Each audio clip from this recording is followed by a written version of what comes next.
As far back as I can remember, I always wanted to be a gangster. Say hello to my little friend! I'm gonna make him an offer he can't refuse. Keep your friends close, but your enemies closer.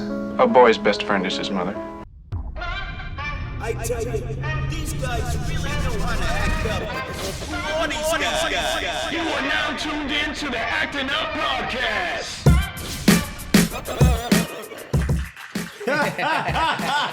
Hey, you like that? You like the hand claps? Huh? You like that? See? I'm clapping, but Hey, ain't clapping. it's loud out there. Yeah. We got a whole studio audience. You know what I mean? Wait a minute. Problems.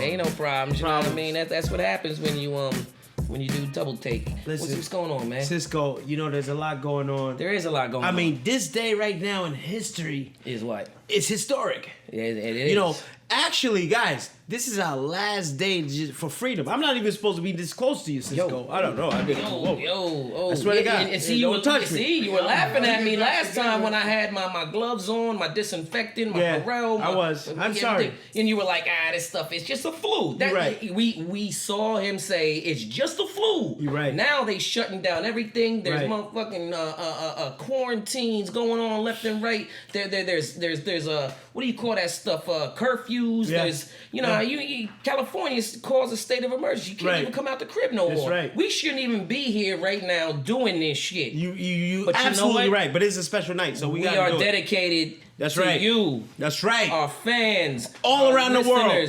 Our watchers. That's right. We're doing this for you because while you are in quarantine, you're gonna need something to listen to. You're gonna need why not listen something to watch. Because exactly. Because you know what I mean? At the end of the day, you know what I mean? I know just leading up to this, I've already caught up on every show that I've been late on. Right. You know what I mean? I done watched the Who Shot Malcolm X. I done watched Latinos in America today. Right. African Americans in America. I done watched. You name it. I've watched it. So I'm getting. I bet to you the didn't tail. watch like World War II. The Latinos in America were about these Latinos in World War. Was it I or II? And then also in Pearl Harbor, Japan. This one Mexican soldier captured 1,500 Japanese prisoners all by himself. How the hell he do that? He spoke a little bit of Japanese, and his first day over there, he dipped out and went to like a cave, threw a grenade in there. Japanese soldier came out like, oh, you know what I mean? He's probably the only one still alive in there. Yeah. You know what I mean? He's like, tell your buddies, whoever's still alive in there, to come on out. I got 1,000 soldiers in the woods. Wow. And if you don't, we're gonna kill all of you. Wow. So 2 or 3 that were still alive came out. He came back to the camp and was like, look what I got, prisoners. So the general was like, that's great, but if you ever do that again, that's your ass. Right. Don't do that again. See, we don't get no credit. See? The next day, he did it again. Came back with 15 prisoners. In one day, this Mexican soldier that was fighting for the U.S. that don't want him here now, captured 800 prisoners in one day. That's crazy. Total throughout the war. That's crazy. 1,500. He got the Medal of Honor. He got the Medal of Valor. He got everything. And they gave him a hero's welcome parade back in Texas. But 2 weeks later, he got arrested for a DUI. No, for wilding it out because they wouldn't let him eat in the restaurant that he wanted to eat in. See? He's in uniform and everything. It's a thankless job. It said no dogs, no Mexican, no Spanish. Not even black, because Texas was different. Right. And boom, so he went off. He was like, what the hell? It's like, he got the Medal of Honor from Truman. Truman with a big old smile. Hey, I wish I had one of these instead of being president. That's what he said to him. Right. And then he gets back to the U.S. and gets treated like a dog. Gets treated like, even worse. You know what I mean? And they did a movie about him. And here goes the kicker. He's a 5'4" Mexican dude. They had a 6'2" white guy white actor play him. So no, everybody to this day still doesn't know that guy who did that is even Latino, is Mexican. Wow. They think it's a white guy. That's crazy. I'm like, yo, you know what? I need to remake that movie. Right. Play him. And You're gonna play him. I would. I looked at him. I definitely could match up. I could definitely match up to him. You know what I mean? But either way, at least it's a Latino playing the role. And what he did was just like incredible. 800. He said to one of the soldiers, he's like, I think you need to go get the rest of the troops before they turn on me. You know what I mean? Because he kept on telling them just off of like, hey, like I got people in the woods that are gonna kill you if you guys, don't surrender. And they surrendered. You know what I mean? So he's sitting there by himself, his gun, and 800 Japanese prisoners. That shit's crazy, yo. Yo, I was spending my time. I was watching The Outsider, the Stephen King thing. Wait. The Outsider, not The Outsiders. Not let's do it for Johnny. Not that. No. I was watching the documentary. I was watching. No, it's not a documentary. It's a TV series. The Outsider. Yeah. I thought it was a movie. No. It could be in the same name, but this one is a Stephen King show. It has a bunch of It's great. It's great television. It's about a guy. I don't know if it's a guy, a devil. I don't know what he is. But he come into town, and he can morph into someone, and he commits crimes. And like X-Men. Yeah, it's ill. It's so ill. I've been watching that. I binge watched that. I can see why you'd be drawn to something like that. Why? I mean, because you like. No, he commits terrible crime. No, he eats people. He kills people. I didn't say anything about the. I didn't say nothing about the crime, Malik. I didn't say nothing about the crime. I just say you take that off. You're from Newark. You put that on. Listen, I've been negotiating gang beefs in Newark and Jersey all day, so that had me tired. Negotiating. Like who's gonna get what weapon or some people trying to get back Maria. This guy he wanted this guy, the guy wanted that guy. And there's always a girl involved. I swear to God, I never touched her. The girl's kidnapped. No. The girl, somebody, nowadays where I'm from, Facebook is crucial. Facebook is not a joke. Because if you push a like on a girl, or if you push a kiss or anything like that, somebody's watching. They like, yo, we got a problem with you because things everybody like that. watching, and also these young cats, they stupid as far as these young criminals. They posting what they stole, what they did, and they going live. Right. They saying where they at, time. And it's like, yo, look at me, what I just stole. And it's like, yo, you serious right now? And then they dry snitching, like what I mean? Like, even if they didn't do the crime. I was just with Malik, and it just went down. No, that's telling. That's called telling. That's not dry snitching. Dry snitching is like, I don't know. He got a white shirt and a camouflage hat, and he got headphones on. I don't know. I haven't seen him. That's dry snitching. Oh, I thought telling is like, yo, Cisco Reyes, he lives over here. You got to do, that's the whole thing. I kind of consider dry snitching also like where somebody's like, hey, they're talking to like your chick or somebody's chick, and you be like, oh, you know who that girl is over there? Oh, I don't know. Ask Cisco. He knows her. And it's like. Yeah, that could be a form of dry snitching. That could be a form of dry snitching. Like somebody's done that to me, and I'm like, yo, I heard she's a hoe. How do you know? Ask Cisco. I know she's a hoe, but it doesn't mean that I touched her. That's kind of lightweight dry snitching. But Cisco, before we go too far, I gotta give a shout out to Sideman and Money Making Mitch. Money Making Mitch, we gotta bet. I gotta show you this because Money Making Mitch, he feels like he does this thing better than me, but I'm the real thing. You know what I mean? What? I'll show you. What's that? You got a yo-yo? You got a yo-yo? What's going on? Wait, what's going on? Who's this? I don't know.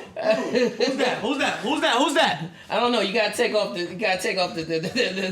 rap. Give us one line. I know who it is. Fred. I don't have the voice, but I know I do a better Fred Sanford than he does. You definitely look more like Fred Sanford than he does. He did because he got the salt and pepper. Look at you. I look right. No. But you know what? You got a swagger like Rollo. I swear to God. Hey, yo, you dig? And look here, young blood. Mitch, Money Making Mitch looks like Grady. No, actually. No. Size guy looks like Mike Grady. All right, I'm waiting for it. Go ahead, say it. Hurry up and get it out the way. You look like Aunt Esther. No, you look like what's his name? What's the Fred Savage said the Puerto Rican? Was it Julio? Was it Julio? Puerto Ricans. No, but Fred Savage said the Puerto Ricans. Yeah. Hey yo, what's up, man? We want to welcome y'all to the ActinUpPodcast. This how we get down. Yeah, man. Each and every show, we a little bit loose at the lips, and we Wait like a minute, hold up, pause. What's going on? I don't know. Are you got different? lips. Are you different? Are you transgender? Is it something I should know about? I never. You use the other bathroom. I don't know. I just used the one on the left. This guy. These guys are different. All right. Hey, but you know, tonight is a special night, though. Because it's Corona. It's a Corona episode. Welcome to the Corona episode. Here's the thing. Shout out to people all over the world, all my friends all over, in Switzerland, fucking Geneva especially, because, you know, I got a special love for Geneva. Or just back home in New York, man. And Jersey. New Rochelle, Mount Vernon, everybody on quarantine lockdown, real lockdown, like that's going down. Everybody. You know what I mean? In Italy, I call my friend, the director in Italy. What's the name of that movie? Il Por Solo per Il Weekend. And the director, Koba. Director Kobayashi. Kobayashi, yeah. He's Italian, right? He's Italian, but he calls himself Director Kobayashi. And you would think that he's a Japanese, but but he's Italian. Yeah, he took that from somewhere, some guy in Japan. And that's called dry snitching. But you know what? That is dry snitching. But you know what? Shout out to Koba. Just call him Koba. Just call him Koba. Shout out to Koba because I texted him. I said, "Are you and your family all right?" He said he texted me back, and this is. I swear to God, this text touched me so much because it was powerful and it was scary at the same time. He said, "Malik, me and my family is okay. We on a remote island in Italy. Root word, not Italy, but remote." He said we're on a remote island in Italy. That's dry snitching. And he said, "Yeah, that is dry snitching." And he said, we're fine. I hope you and your family is fine. Hard times are coming. That's what he said. The last thing I said, fuck. I almost walked like Fred Sanford at that point because that was so real. Elizabeth, this is a big one. That was so real that he said that. You know what I mean? I was like, damn. What do I say back? You know what I'm saying? Because you know why? Because we so far behind the rest of the world when it comes to this shit. Like, just think. Like, I know at least me. I was watching videos about China, like watching those trucks go through the streets, and they were just power washing or hitting them with all types of chemicals. Your cars, the streets, people just falling out at the bus stops, and niggas was laughing. You know what I mean? Like people on with the mask and everything that the Chinese were doing was like, "Ha, look at that! That's just messed up." And then boom, Italy on lockdown. Boom, somebody in Australia got it. Boom, boom. Boom, and now here we are. And granted, we got we really only got 10% of like what's going on, like what's like who has it and deaths. So you know what I mean. So it's like 10%. It's a really low number, but I mean it's going down. But the numbers are rising. They showed a week. Because we have not tested people yet. That's the problem. Once the tests start going out, that number's gonna skyrocket because there's just stay your ass in the house. Just stay your ass in the house. You know what I mean? The whole reason behind the quarantine and staying in the house for a month is so they can minimize the hospital visits because if you overpower the hospital, they really don't. They can't. Yeah, but you know what's crazy is what they leaving out is the fact that if the people who do have it is quarantining themselves. Once they hit a certain stage of that illness, by the time they get to the hospital, it's a wrap, son. Yeah. Like there was in Jersey, three of them in the family dead. Yeah. They gone, yo. Yeah. A family of 10, right? Yo, that shit's crazy. And then the elders though was the age range because they're showing there's a lot of people who already got pre-existing like breathing or respiratory issues, and it's the elderly people who are really getting hit with it or passing away from it. A lot of people who are younger are I mean, look, there's a 5-year-old, all that shit about old people. Well, a 5-year-old hasn't. Right now, during the winter, my brother's a funeral director in New York, Spanish Harlem. The one that went viral. The winter, yes, he did. This guy went viral. he went viral. Can you tell us that story? So I get a video one day. As a matter of fact, from him. He's like, "Yo, look at me! I went viral." Like he's proud. My brother is a very proud funeral director in Spanish Harlem. Shout out to my brother Joe. Shout out to Joe. And he went viral. Because 2 girls in a car caught and videotaped him with their phone. They were putting a body into a back of this is a dead body, yeah? A dead body. Okay. Into a back of a U-Haul. and they not, it's like, funeral directors don't have like a uniform. Right. They don't say funeral director, you know what I mean? So they look shiesty. So he had a leather jacket on. It looked like 2 goombas, two mafia cats just putting a dead body into a back of a U-Haul. And in broad daylight on 1st Avenue and 116th, and between 115th and 116th. So what you're telling me is they had to dig the body up and go get it. Nah, they ain't dig shit up, yo. But we gotta move the body. But meanwhile, the girls are videotaping this on their phone and they commentating saying, this can't be legal. Like, where only in motherfucking New York do you see some shit like this? And I'm looking. I was like, that's my brother. I was like, oh my God, yo. Like, this guy, but you know, the kind of funeral home he worked for wasn't, I mean, it's a new one now. Right. It's the same place, but it's just a different owners. They're under new ownership now. Right, They don't put bodies in the back of U-Hauls anymore. That's good. Finally, they got hearse, they got vans, they got stuff like that. You know what I mean? Good. So, so he doesn't have to do stuff like that. He used to come out here and tell girls, you know what I mean, like, hey, I'm a director. And they'd be like, ooh, all of a sudden they on his nuts. They're like, are you a director? I'm an actress. He's like, yeah, I'll be the first one to let you down. I'll be the last one to let you down. And they'd be like, huh? Yeah, 6 feet under. And they'd be like, wait, I'm a funeral director. They'd be like, ugh. Yeah, that's kind of eerie. People don't like to touch that type of stuff. Nah, man. Yo, but him, like my man was saying earlier, you know what I mean, and we gonna bring on the show, he was talking about Faces of Death. My brother Joe used to bring home Faces of Death videos all the time. And, you know, but the thing is, he's not like one of them serial killers. He doesn't get off on death. He's never slept with a dead body. He just, that's just sure? like. I think I'm gonna ask Joe personally. I'm pretty sure. What do they call sure. Joe's You know what I mean? honest. But no. See the next video. So nah, man, not my family. But yo, hey, ActinUpPodcast, we here. It's Corona pandemic. We're in the middle of the Corona pandemic, and I know y'all probably wondering, yo, what the hell are y'all doing? But you know what? We good. We are, all of us here are good. They said keep your gatherings down to 10 people. We got less than 10. We usually have a big studio audience. Usually a big studio. You know what I mean? But this how we doing. This how we getting down. Can you give it up one time for us still being here?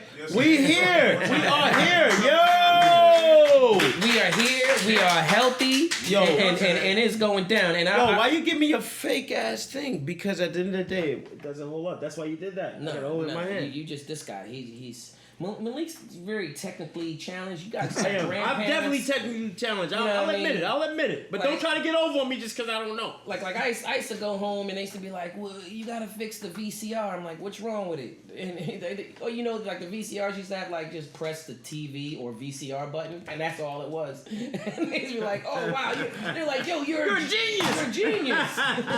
And you are an idiot. And we're gonna move forward. I've been drinking. I had a couple drinks tonight because you know what? We're not going to live in fear. We're going to keep moving. We're going to move together as a people. if you have a loved one that had the corona and passed away, we sending you blessings and peace and all that stuff. Up and love, you know what I mean? Because it is a serious issue. But here at Acting Up, here at Acting Up Podcasting, what we do is we go deep. And then we always come back with a lighthearted humor. Is that right, Cisco? We want to find the positive things out of everything, always. But I do want, to a lot of y'all young cats out there who are not taking this shit serious, bugging. Like those guys on the beach. Like those guys on the beach. Yo, y'all understand. Y'all can go to the beach, go into the water, bang, bang, it's going in your nose, your ears, your mouth, no matter what. Well, hold on, because I know you want to go on a long tangent, but I'm just saying, 1 second. Take this shit serious, yo. Take it serious. So, guys, we have a very, very special guest. I'm really talking to you, Cisco. Yes. We have a very special guest. If you guys look behind me, that's a hint. Yeah. It's a hint, but... Behind you, what are you talking about? Hey, you know what? This guy here. Who's this guy? No, not him. That's from Africa. Okay, I don't know. Well, basically, we have a very special guest. This guy, he comes from a long lineage of freedom fighters. Yes, he does. People who stood up for the cause. Yes, sir. Activists.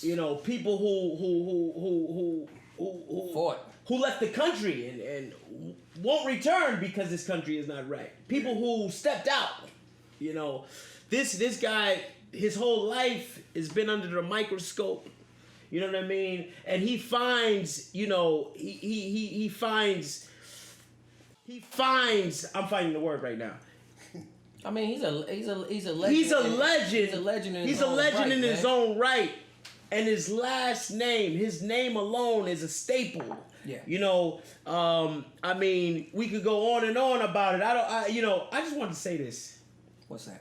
Mercedes DeMello, quite a nice fellow. Made 3T, had the rhyme a cappella. They had rhythm and I had the rhyme. Didn't I hit it up one more time? You don't know nothing about that. All right. Don't worry about that. Don't worry about that. I was a rapper one time. I never told you about my rap days. I mean, you're good at other. But that wasn't my rap. That wasn't my rap. But I'm saying I borrowed that rap. Whose rap was that? I'm just saying. I'm about to say whose rap that is. That's my guy. Me and this guy, we go back a few years. I was humbled when I met him. I met him working on a movie set, and we became friends. I consider him like a big brother. He actually, my brother passed away. He actually reminds me of my big brother because my brother was always even keel and level-headed and could tell you, look, Malik, you're bugging out. Slow down. You know what I mean? I tell you that all the time. I know. But you're younger, so yeah. Right. So you've been hearing that shit from everybody. I hear it all my life. But this guy, we talk almost every day. We kick it, and he always dropping jewels on me. He's in the struggle. He's a guy who has a great relationship with his father, one that I never had with my father. So I really like to listen to him, and when he speaks about his father, he shows so much love for his father, and he's been producing. He's been producing. He's heavy in the music game. Right. He's been dropping jewels for a very, very, very long time. Right. And I mean, I worked with him on You did? Unsolved. You worked with him? Yes, I did. You worked with this guy? This guy, he produced Unsolved. He's one of the consultant producers on there to make sure we got everything right. Unsolved was about the deaths of Tupac and Biggie. You know what I mean? Oh, you name dropping now? I mean, that's the title of the show. Oh, okay. Yes. And it's on Netflix right now, so y'all can check out that whole This guy's series. trying to get a check. I swear to God, I can never go nowhere with him. He always has to get a check. I mean, you're in it too. What are you talking about? I am in it. Yeah, Thanks for dropping it. We had Dominic and Wavy on there. All that. So basically, this guy was in the music business. I mean, I'm gonna let him tell the story. I can't tell the story for him. I'll let him tell it. But without further ado, and without the whole name dropping and all this stuff, I want to give it up. I want to let y'all know who we have in the house tonight. We have a very, very, very special guest on this Corona evening lockdown.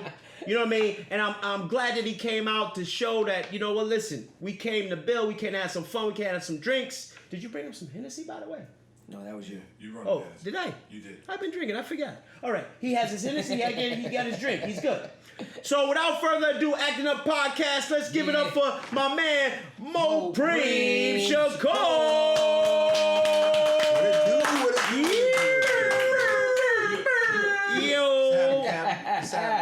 What's going on, Mo? Oh man, I'm trying to stay corona free out here, man. Corona free. In these corona streets?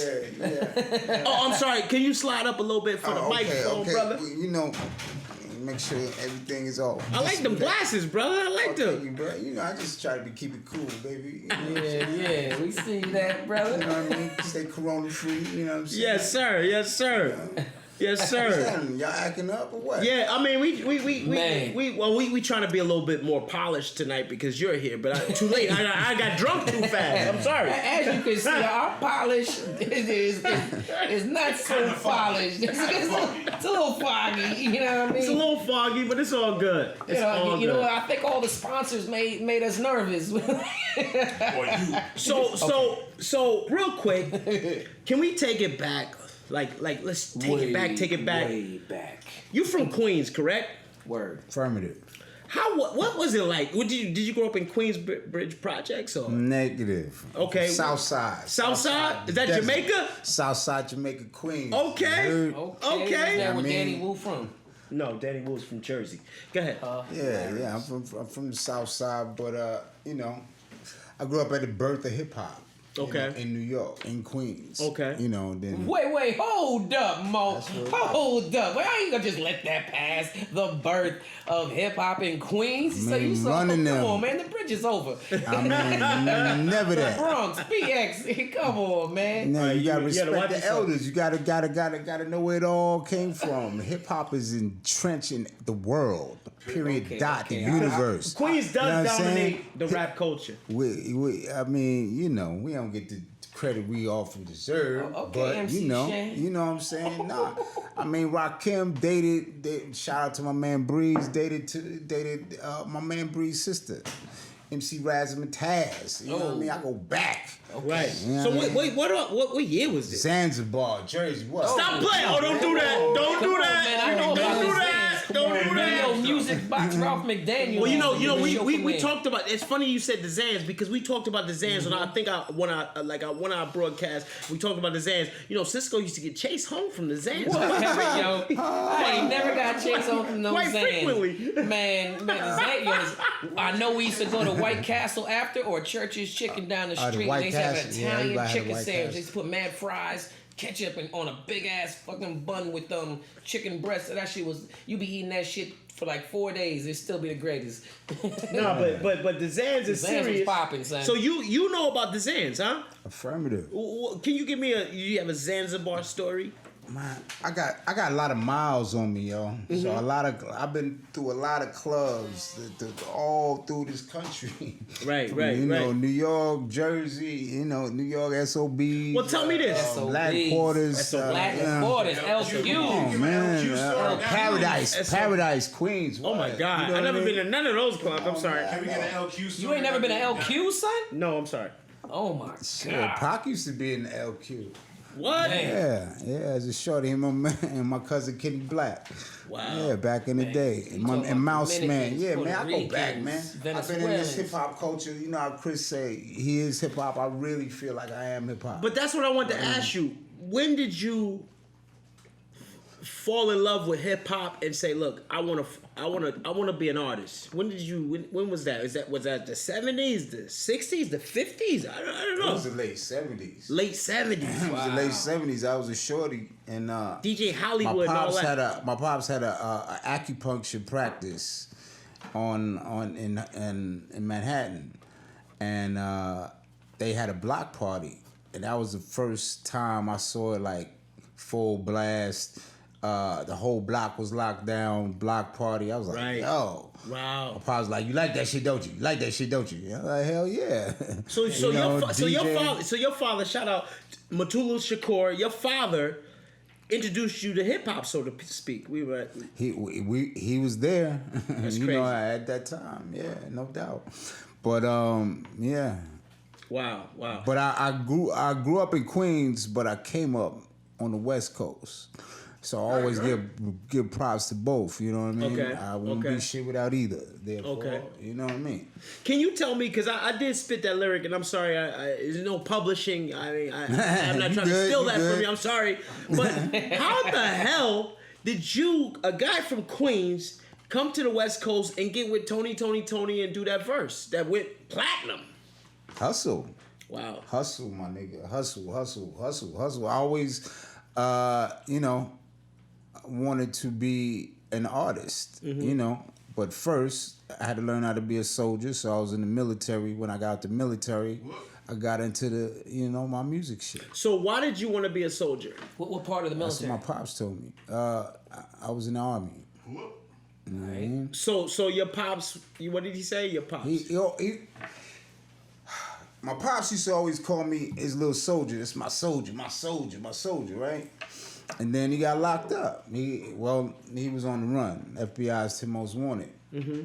So and when Pops went around and everybody was scattered. So that was the last thing I remembered. I was getting close to becoming a man, and I started reflecting back on how to be a man, and that's all I had. Wow. You know what I mean? So first, it wasn't about the politics, it was about learning to be a soldier. What is exactly a soldier? Learning the intricacies thereof. That's deep. And just for the people that, if you don't know, then you're living in a cave, but your pops was a Black Panther, correct? He worked with the Black Panthers. My father was part of the RNA, Republic of New Africa, and the BLA, the Black Liberation Army. And these groups worked with the Panthers. Got you. Because there became a point where the Panthers were too much on the hit list. The FBI, there was too much attention. J. Edgar Hoover was on them hard, so there were different groups started sprouting up. Wow. And the BLA was the military fraction. You dig? And what was that like growing up with a pops like that, man? For the time that I had him when he was free, it was one of a kind. Yeah. I enjoyed my time with him then, but I didn't realize how important that little bit of time I had was. Right. So I always reflect on, the times when he's free, but he been locked down 33 years. Shout out to Dr. Mutulu Shakur. Shout out. You know what I'm saying? Wow. He out there in Kentucky right now. Hit up MutuluShakur.com. Oh, yeah. Word up. Wow. Word up. How old were you when he went in? I was like, he was captured. I was in my early 20s. And he got captured like 86, 87. Yeah. And, we were happy that he got captured because we thought he was talking about he wasn't going to go alive. Right. So in a way, I was happy for that, but at the same time. But now, he paid his debt. He paid the bills. Time to let him up out. And during this time of Corona, yeah. If y'all don't mind me talking about this for a hot second. Of course. Whatever you want, brother. Dr. Mutulu Shakur now has bone cancer. He served 33 years of a 60-year term. He was only supposed to serve 30. So we filing for compassionate release. You know what I'm saying? He got a parole hearing next month. And, there's also a film out right now on a portion of his life. It's called Dope as Death by Mia Donovan up in Canada, and we helped to produce it. And it's about his acupuncture journey. Why do they call him Dr. Shakur? Because he's an acupuncture doctor, and he was using that acupuncture to, help get addicts off of heroin. Wow. Back in, coming back from Vietnam. Yeah. And the federal government had him on methadone, in which they profited from. Of course. Which made him an enemy. Yep. So, it's a dope film. It was at the True Falls Film Festival. Shout out to St. Louis and Columbia. Where can our people watch it? It's on well, we was hitting all the film festivals now, you know, but now this Corona thing hit, it slowed us down. We was going to do Toronto, and I'll be letting people know. Hit up Mutulushakur.com. All the info's there for the support and all that. Shout out to Talib, Tyrone, Fly Ty. Wait a minute. I was gonna get to that because I gotta hit him up. You gotta hit him up. I mean, you let him call in. Sleeping. He's sleeping. You know, I wanted to get to that because you know, everybody that we know that Tupac Mopreme Shakur is your brother. But you also, through the years, you found another brother. No doubt. You have to tell us this story. You know, that's crazy. Can you tell us the story about your newfound brother? I know if I found another brother, I'd be like, dang, another one? Yeah, man. I mean, you know, Pops was a Rolling Stone, as they say. Or, I mean, he's just a victim of love. My daddy loved love. He loved ladies, and there you go. Ladies love it. My pops kept telling me, he's like, yeah, I think I got another one out there. Because, you know, I got a few sisters and brothers, you know, there's like 5, 6 of us. And he said, I like, you sure? He said, yeah, in Queens. I'm like, all right. And then a few years later, I like, yeah. He was like, yeah, he popped up. I'm like, well, who popped up? The other one I told you about. I'm like, what? He's 2 years younger than me. Talib. You know, I grew up off of Rockaway Boulevard by Baisley Park. Mm-hmm. He grew up in 40 projects. right around the corner. Damn near. So, you know, shout out to Queens. Y'all on the subway together, didn't even know. Yeah, man. And he looked just like us. He's in the tribe, you know. He was like... Definitely him, huh? Yeah, he's like, yeah, so I need to take a DNA. I'll take whatever. No, I remember when you called me one night. You said, yo, man, I think I got a brother. I was like, well, did he send you a picture? You said, yeah. I was like, send it to me. And then you send it to me. I'm like, that's your brother. That's your brother. He in the tribe. You can see it. Yeah, man. The Shakur tribe. Yeah. My daddy, we all look alike. Yeah. But, that was a strong genius. He looks, I'll give you a hint. He looks like Mopreme with long Nubian locks. Dreaded up. Him and Pops are dreaded up. Yeah, for sure. So how's that relationship? Like, I mean, meeting a brother, a lot of times people don't gravitate towards that. They kind of get like distant because, okay, you a brother, but you ain't grow with me. How is the relationship with you and Talib? Nah, that's my dog. I mean, I'm blessed to have, you know, considering, you know, as black people come from the bottom, black and brown people, any color people come from the bottom. You have these disconnected families. You know, it's a lot of families don't have mother, father, sister, brother, auntie, uncle, and they all grow up together same time. Right. So they'd be missing pieces of the family, and he was like a missing piece that we missed, and he missed us. Right. You know, he needed us. We was like, you know, when we was out there riding with Thug Life with Pac, we was like, man, we wish he was around. You know what I mean? Did he know that you guys were, like, back then, like, did he know that you guys were his family and you guys just haven't connected yet? Right, how did he find out? Yeah. Yo, it's ill. It's ill. I don't know. You might have to have him on the show to tell his story. Hey, man, we welcome him on the show. More than welcome. Yo, he looks so much like, we all look like my pops. That is like my story, too, because in New York, my mom's wanted to get me out of New York. My pops was on FBI's 10 Most Wanted. My mom said, yo, they will shoot you. They will kill you, boy.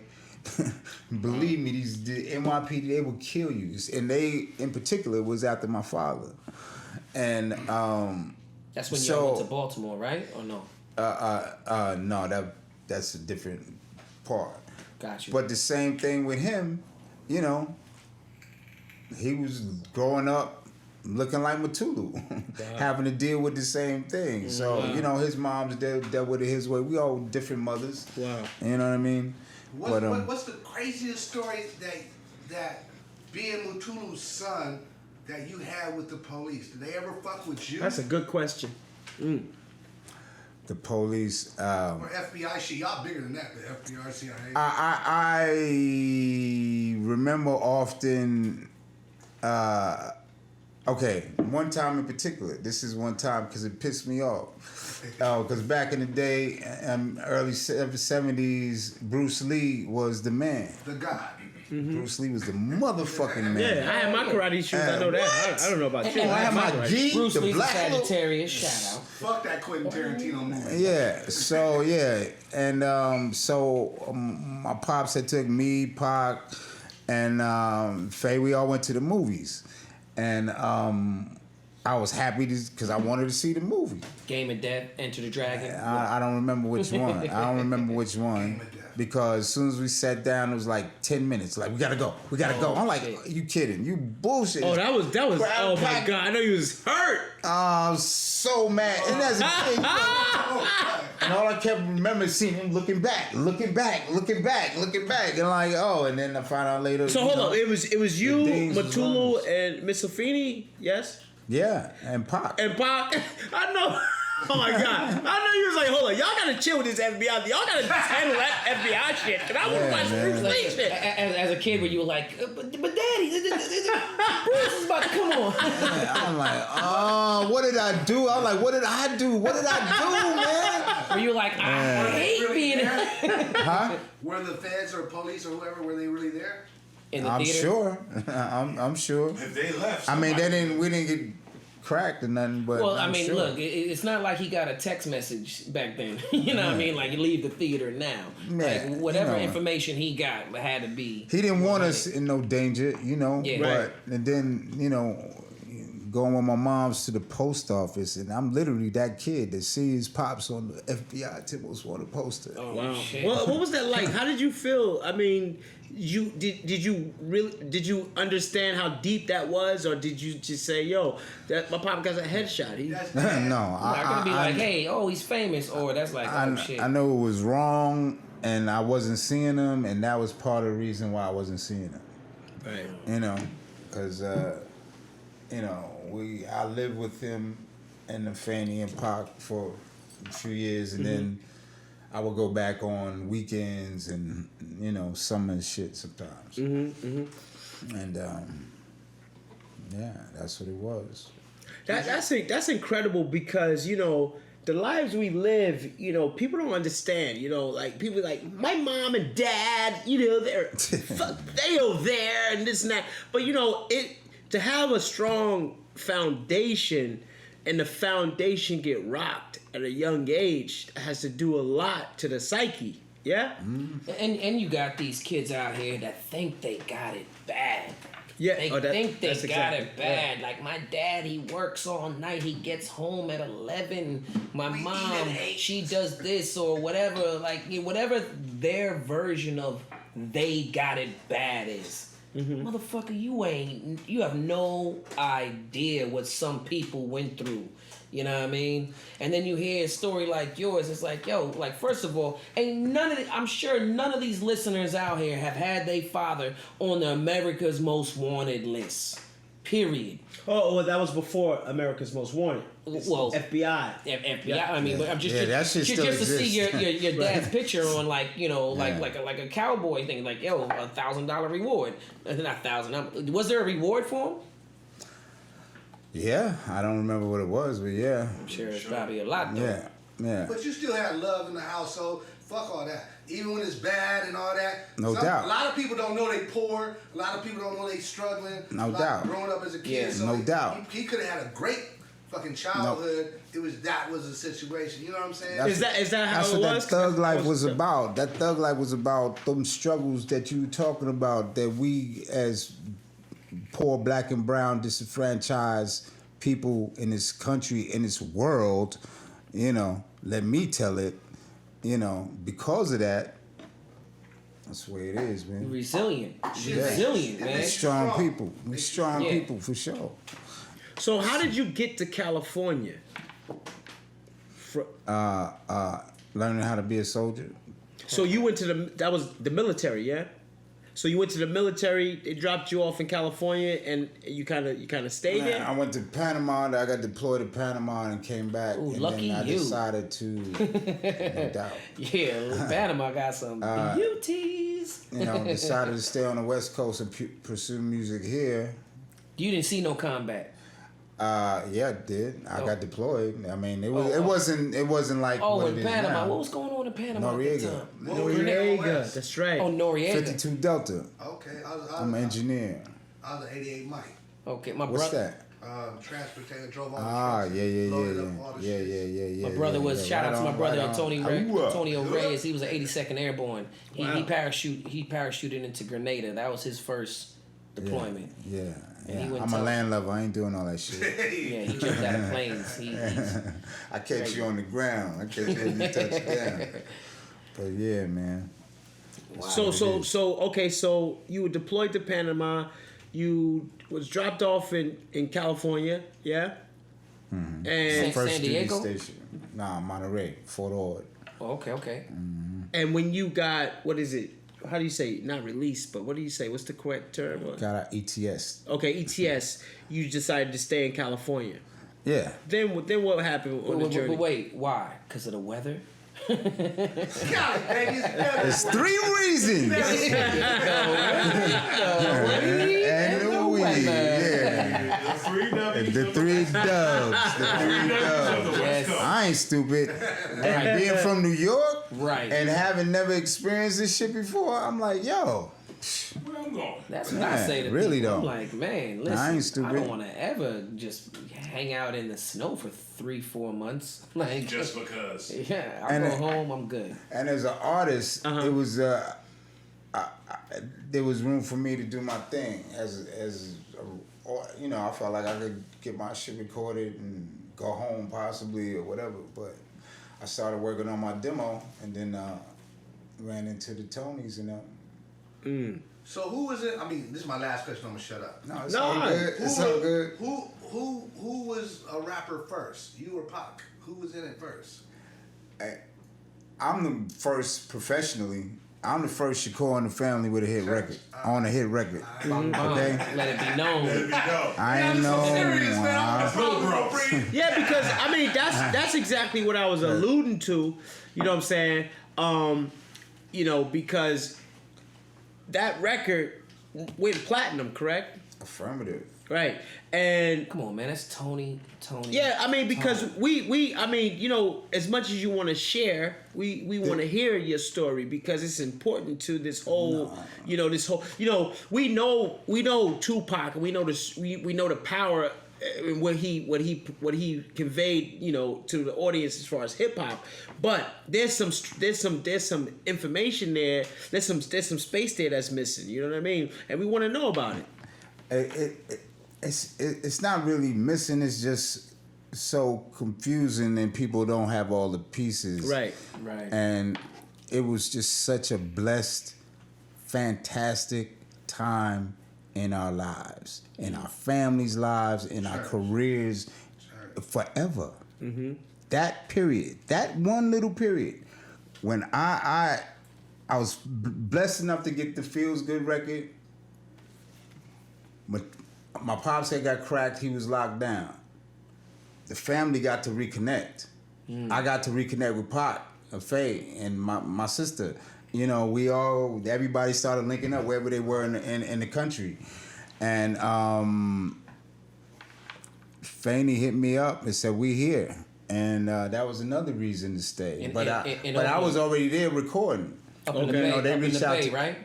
Yeah.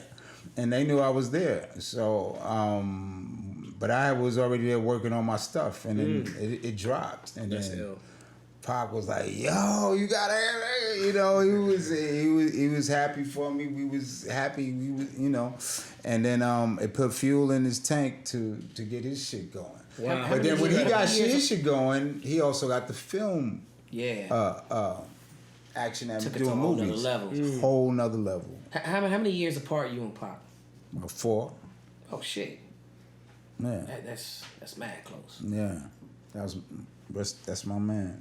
Yeah. How did you feel about that movie? Which movie? Oh, I mean, I don't want to go too fast through it, but so Pac, he was excited that you had a hit record. You kind of inspired him, I was on. Yeah, because even though I was first one to hit record, he had been rapping too. Okay, he was MC New York. I mean, it's not because hip hop was a part of all our lives. Okay.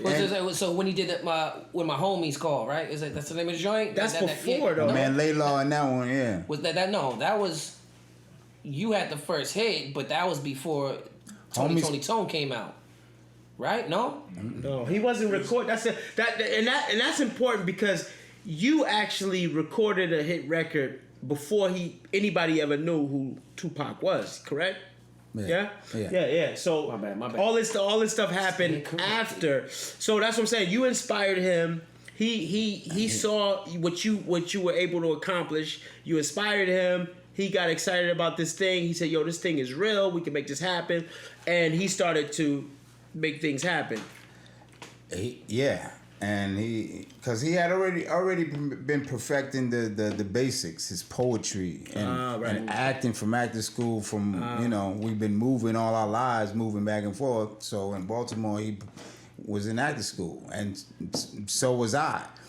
And, you were in acting school, Mo? I was in acting school. I was vice president of my drama department. Okay. So when we linked back up, we had a lot of shit in common. Yeah. We had a lot of shit in common. That's my little brother, and we making it, and I got a hit, and we gonna do it. You know what I mean? On the same it was page. like, yo, man, we go. gonna take this shit over. Dope. We're gonna take this shit over. That's we made our run. You dig? So was that like the plan? Like, look, we can do this. We can make this thing happen because, those are, for me, I my brother, I always wanted my brother to be with me, be by my side. But it wasn't his thing, being around, being in crowds. He's an introvert. He was too cool for whatever, you know what I mean? And to have somebody to have a brother and you say, look, we kind of like alike, we think alike, we could be alike, we could fucking make this thing happen. that's a powerful thing.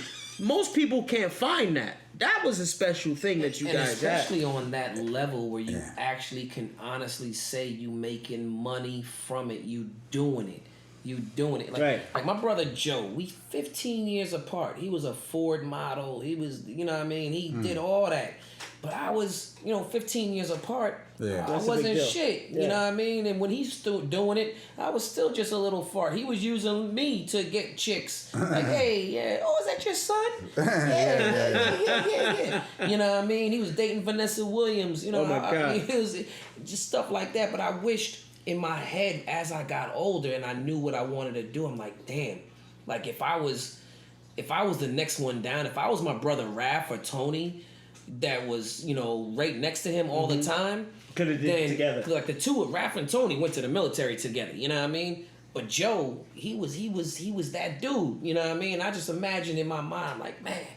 But it's funny because it's funny that you mentioned Joe. We could have been a killer. It's funny because you and Joe got that camaraderie that I'm talking about. That Mopreme and Pac had, you know what I mean? I can only imagine. I remember before I even met you, I don't know how many years before, but I remember the iconic picture where Pac was like, being that guy, like, letting the reporters or cameramen like get the hell away from me. No, I see you in that picture coming out the courthouse, yeah? Oh, giving the middle finger. Yeah. You got the Flyers jersey on. It was like you guys were inseparable. You were like, you had his back. And in that picture, it's clear as day that you had his back.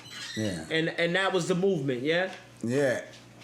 But it was difficult because I'm a young man and Pac was a teenager becoming a man. Mm-hmm. At that pivotal point, and it's like we niggas is full of testosterone, full of idealism. Can't tell me nothing. Talented, handsome. He just as fly as me, and I get it. So we we had our struggles, but who would he listen to? Would he? Could you say, look, Pac, no? Would he? To a point. Things got overwhelming. at a point, you know. Because 4 years apart is really close. It's like, close, but then you know, it's not. You still, you know, while you were walking, he was crawling. You know what I mean? Like for me, 15 years apart, that's so. But my brother, who's 5 years apart, like they couldn't tell him shit. Yeah, and it's like we had to get acquainted, you know. Because we hadn't seen each other in years. That too. Wow. You know what I mean? But we knew who we are. You know, Fanny knew to call me. Right. You know, and, you know, because of our relationship, because of my position, there's a lot of jealousy. There's been a lot of jealousy, lies. Jealousy coming from where? Just exactly. all over.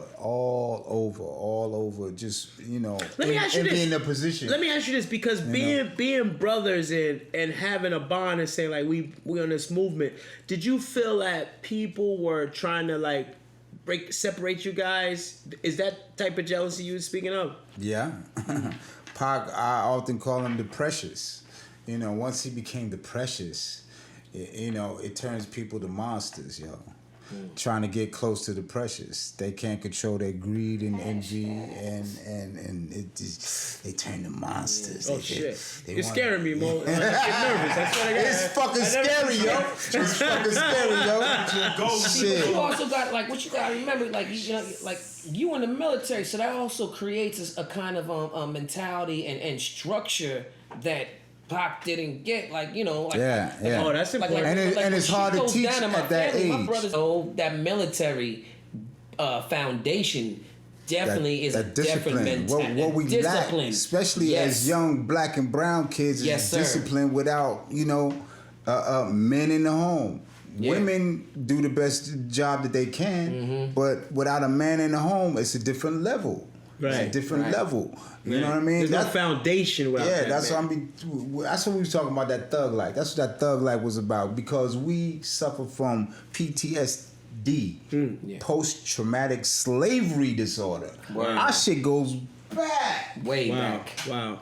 Back. Wow. And they think it has no effect on you. You know, we could just take anything. That's why, coronavirus, what? I'm strong. That's strong. What? That's exactly. You know what I mean? It's like, you done threw everything at us. You done enslaved us, took all our money, you know, murdered us. So what's this? And Jim Crow has only been damn near 50 years. Like, that ain't nothing, yo. Some 40, people are 40. Getting harsh over here. Like this. That shit, like, right there. But you've mentioned thug life a few times. When did you guys develop that way back then, or was that something that, like, when you guys were in the midst of, like, success, that was like, yo, thug life, or was that way before anything even, like? No, it was the time we was coming in. You know, me and Pac was fucking around before, you know, the formation of thug life. So it was a combination of everything. The times, the pressure that we was going through, the hate you gave little infants fucks everybody.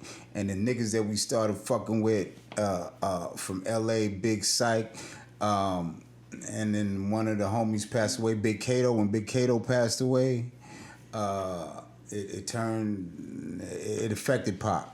Because Pac was finally rolling with a group of guys that he had love for. Can I say something? I'm glad you said that. Because I know that something like that affected Pac, even though I didn't know him. But he has that one line.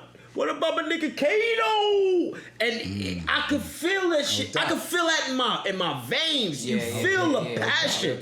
You know what I mean? You know what I'm saying? Like, and R.I.P. to Big Psych, you know, who I never met Big Psych. I was gonna meet him, but I didn't get the opportunity to meet him. He had one of those voices as well.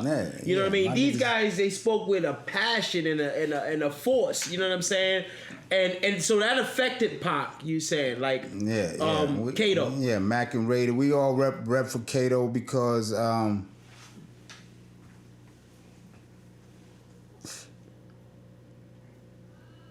He represented.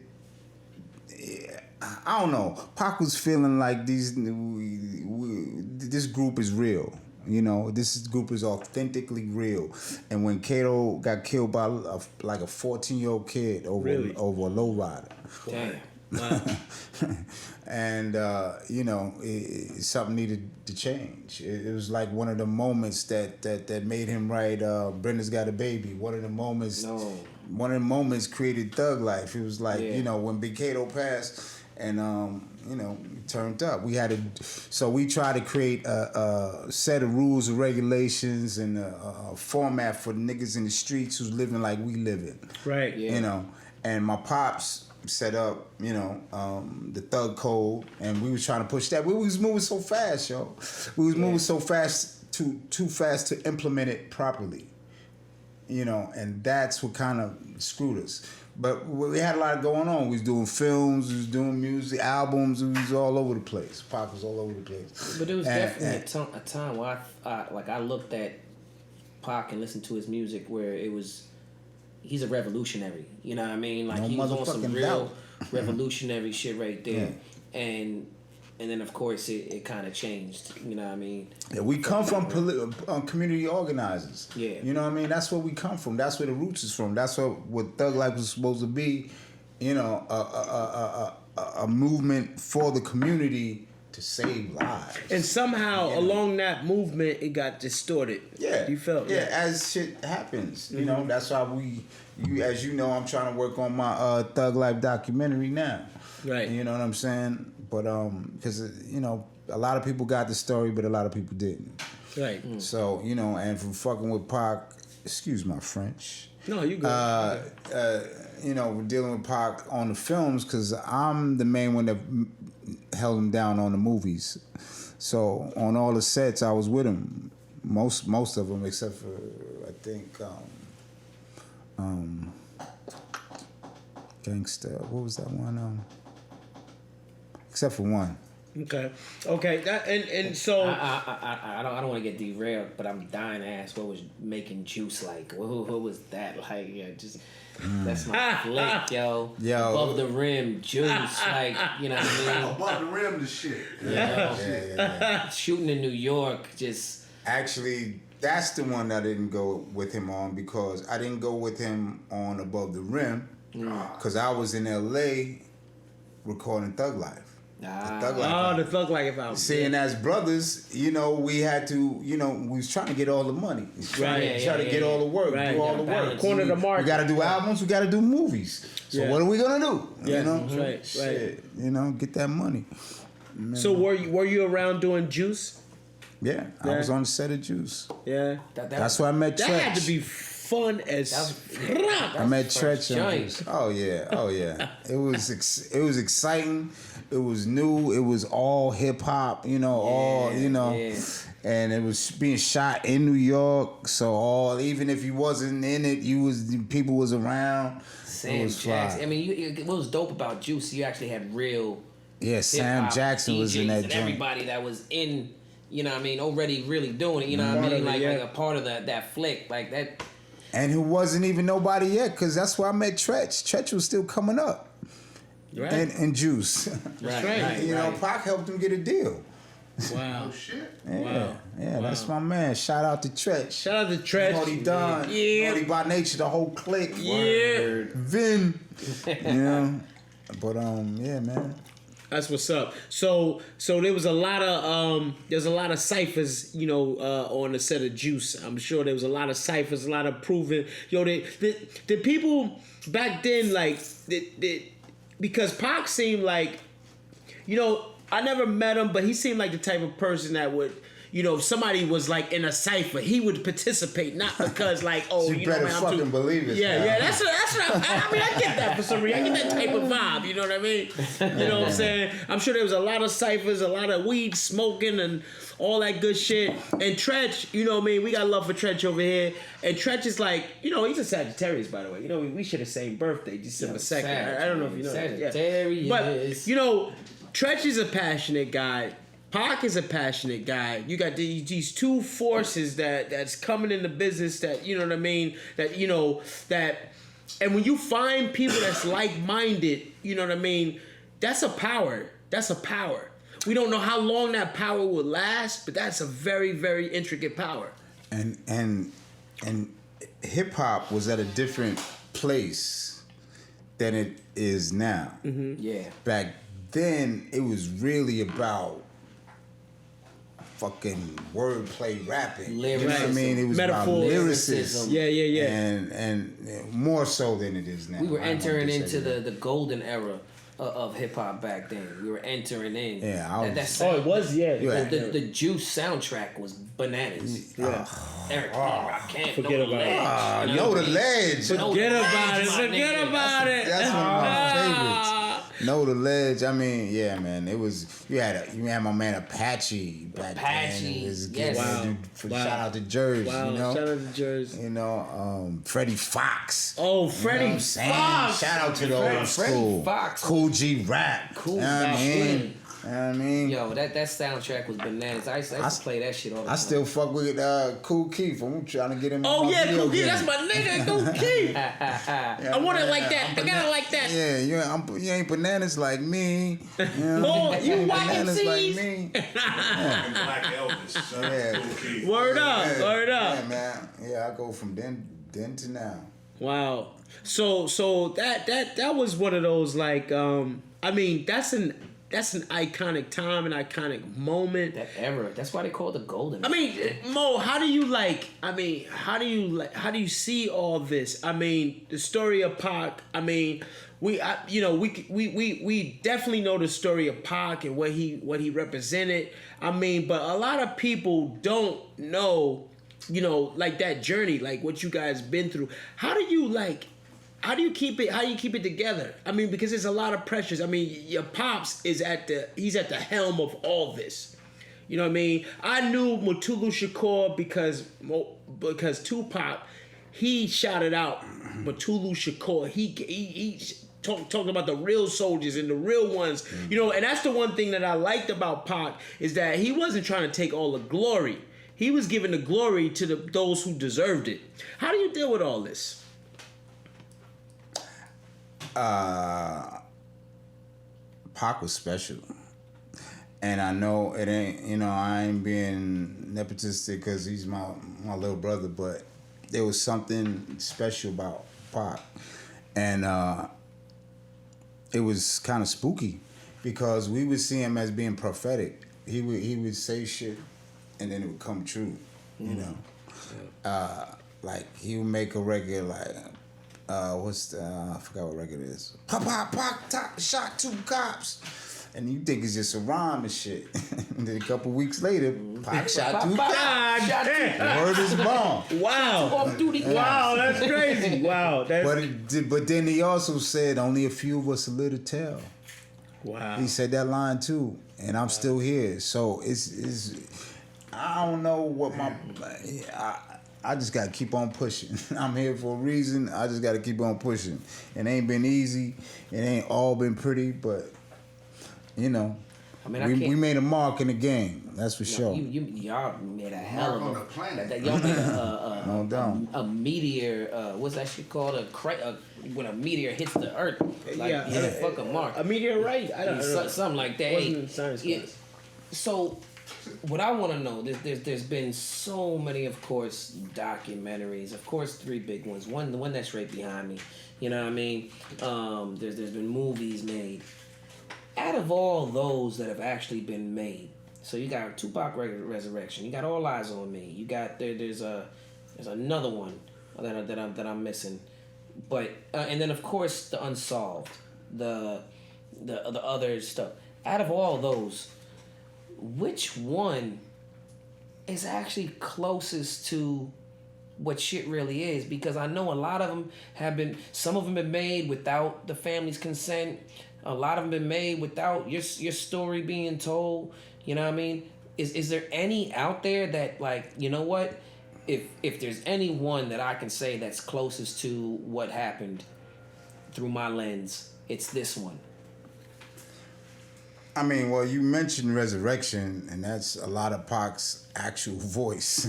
Yeah. You know what I mean? It's a lot of actually him and Faney. So I do like that one, and I like Unsolved. It ain't perfect, but it's pretty fucking close. Right. You know what I mean? I won't there for everything. You know, let's put that on record. But that was a certain time period. That was just a time period of that time of like, you know, his rise and fall. Right. You know, Resurrection was definitely you know, that was probably one of my favorite ones because it almost felt like Fall. It all depends on how you look at it. Okay. Mm-hmm. There you go. Preach. Fall. It all depends on how you look at it. Rise and fall. I don't that term it irritate me sometimes because Pac's ultimate goal was to be a legend. His ultimate, he was. You know, he wanted to be the king of rap, and he made it to be the king of fucking rap. Yeah. So. Is it really falling? Yeah. We all died. No, I don't know. He didn't compromise. You know, it's a lot of shit to different. When I say way. fall, I definitely do not mean he ever fell off. You know what I mean? Like this. You know, because I don't like to use the word demise. You know what I mean? Like, you know, but you know what I'm saying? It's that Unsolved was about the murders. You know what I mean? Mm-hmm. It started at one point. It ended at at that. You know, but Resurrection, you got to hear him speak. You got to hear him, talk about actually his life. It just wasn't a bunch of interviews from other people about talking about him or what they thought they knew about him. Because I don't care how many interviews you do about somebody, like people in this room, like, I know Cisco, but it's like, you'll never know what's up here. Right. You know what I mean? Or what I dealt with in my life or how I dealt with it. You know what I mean? And I'm glad you brought that up. Oh, shout out to CC Penniston. You coming on the show, baby. We got to get you on the show. What up, CC? That's what I wanted to say because you touched on something. That's the point. There's been a lot of stories told by him, them, they, or others. But there haven't been a story told by the Shakur family, told by yourself, your sister, your brothers. What's going on? Now, there's one there's something being made by the state right now. Okay. We'll see how it turns out. I'm not involved with it as of yet, anyway. But Alan Hughes is doing it, so I have no idea how. One of the Hughes brothers. Yeah, and I feel, I tell him to his face, I feel like it's a strange choice that he's. Because he was the one that got hands put on him. Yeah, correct. Yeah. Pac beat him up. They had a fight at a video shoot. And he sued Pac, and he's still directing. That's crazy. The project. But, it was some years ago. Pac's not here no more. Still, that's strange. Son. Yeah. Like, that's... Write a letter. I'm not in, I'm trying to do our thing. I suggest y'all wait till you see my movie or my sister's movie. My movie, and that's what I was alluding to. So you have this going on. Things we'll see how easy it is to make. I've been trying to make it for a few years now, but do you have the script written already? I mean, no, not till I get the money. Can I say one giving thing? Anybody my full what's story. up? What's up, money making Mitch? You know who would be able to write my story better than anybody on the fucking planet would be my brother. Period. That's the nigga I ride. If I got a lot of haters in the way, he gonna know. Like if I don't like a cat, he gonna know. Right. Like you know what I'm saying. Right. My parents couldn't write my story because they don't know the inside shit. Right. They don't know. That's exactly what. Right. That's what I'm saying. Like, I believe like. We talked over the years. You told me a lot of things that people don't even know. You shared things with me, but my point is, this. That what's it called? Unsolved. Unsolved was dope because it was through a detective's eyes and how he seen things. That was interesting. But through the eyes of Mopreme Shakur talking about this life as brothers and everything that surrounded that and things that you saw, you witnessed for yourself. I mean, no one else could tell his story. Yeah, and a lot of people envy that I have that. You know what I mean? That I have that position. So I get a lot of roadblocks put in the way because they can't control me or know my full story. But why would they try to control the truth? That's the bullshit right there in Hollywood. Because there was a lot of bullshit done along the way that, you know, a lot of people like to keep swept under the rug there. Yeah. I mean, I'm the type of motherfucker that know too much, so, you know, we I did a just play scene easy. in Unsolved. I don't mean to cut you off. I'm sorry. No, go but ahead. it has to do with what you're talking about right now.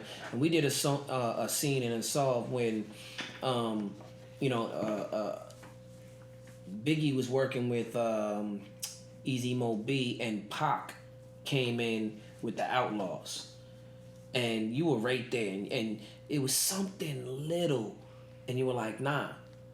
I was there. I know about this. I was there, and none of them would have did that.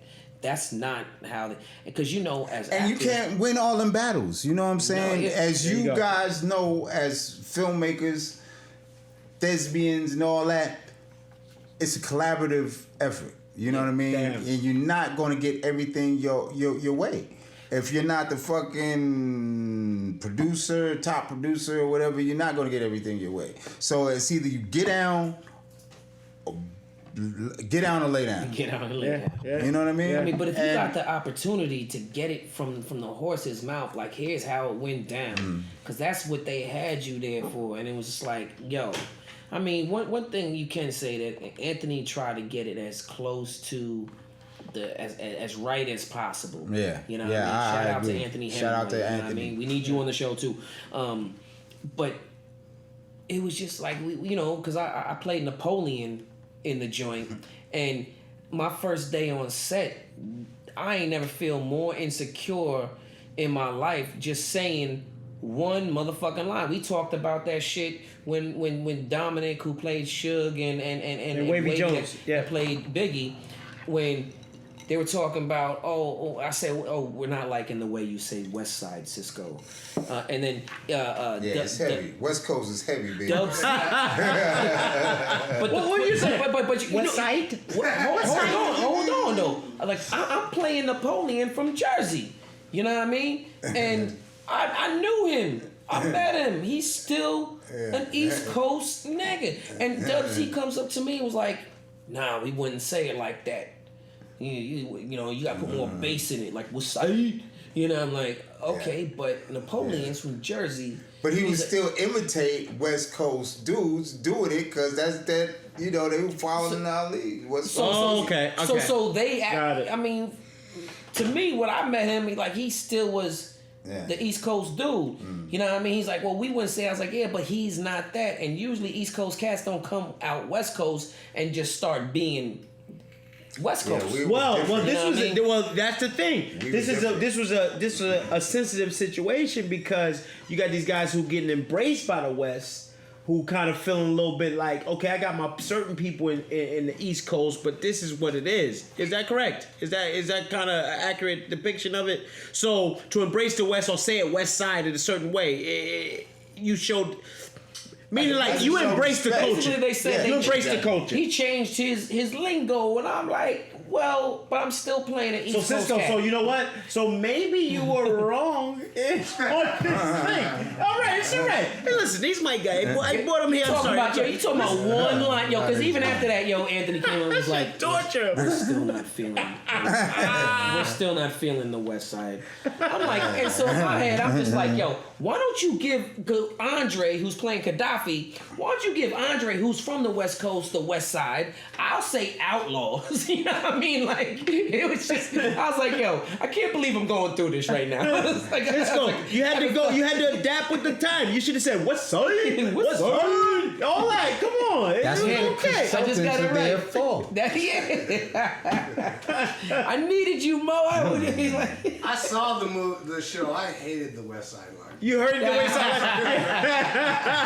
You had to turn it off. After that, I'm like, this ain't. So no, Cisco really was tormented by this West Side line because he brought it up in another show, and now that you here, he said it. But you actually solidified and said, "Listen, listen, we adopted the culture and we was down with that culture. Listen, let me tell you something. yes, we from the East Coast, but we was being as loyal as possible to whatever West Coast thing we was doing because that's how it is out here. If we in the West Coast car, we better be all West Coast. That's what it is. Where you at? Where we at? All right. I mean, because when it's straight, Cisco, can we hear you try it now? look, Can you give us a West Side? I spent a lot of time in Baltimore, and I didn't start saying "tew" or "hot dog."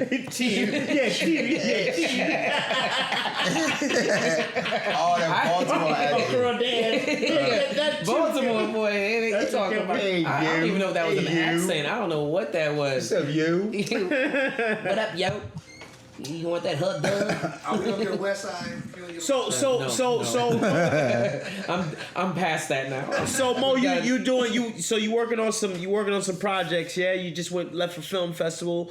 You working on? I mean, I did talk to your brother, and he mentioned a documentary you guys are working on as a family.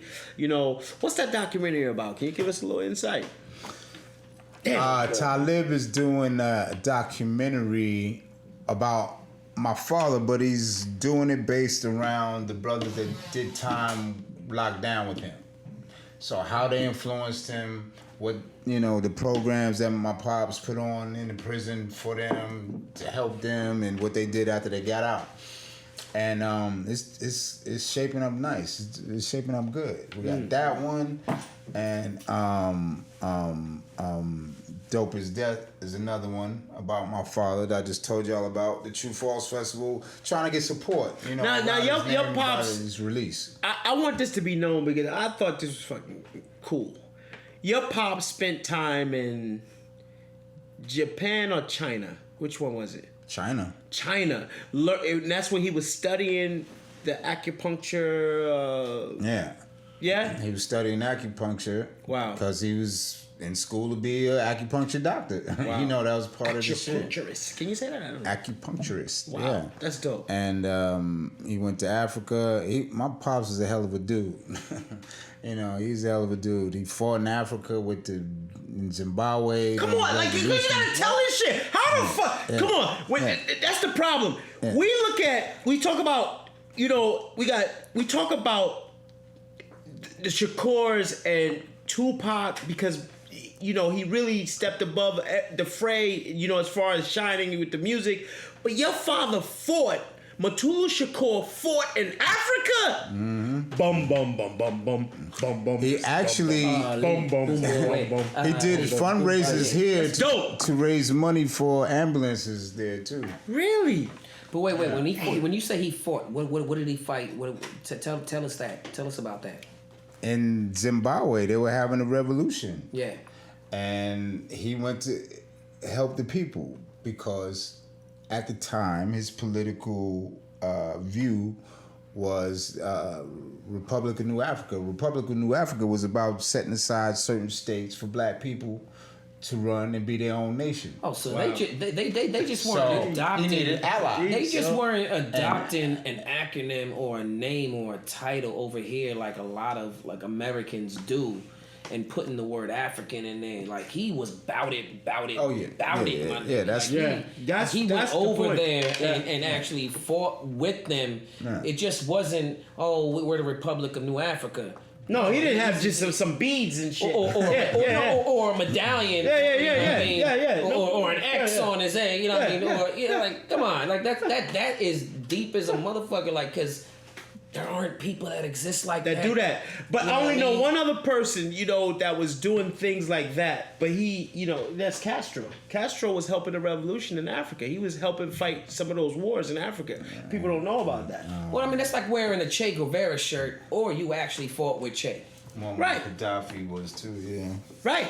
Mm-hmm. Yep. That's crazy, yo. That's was this before you were born, or like?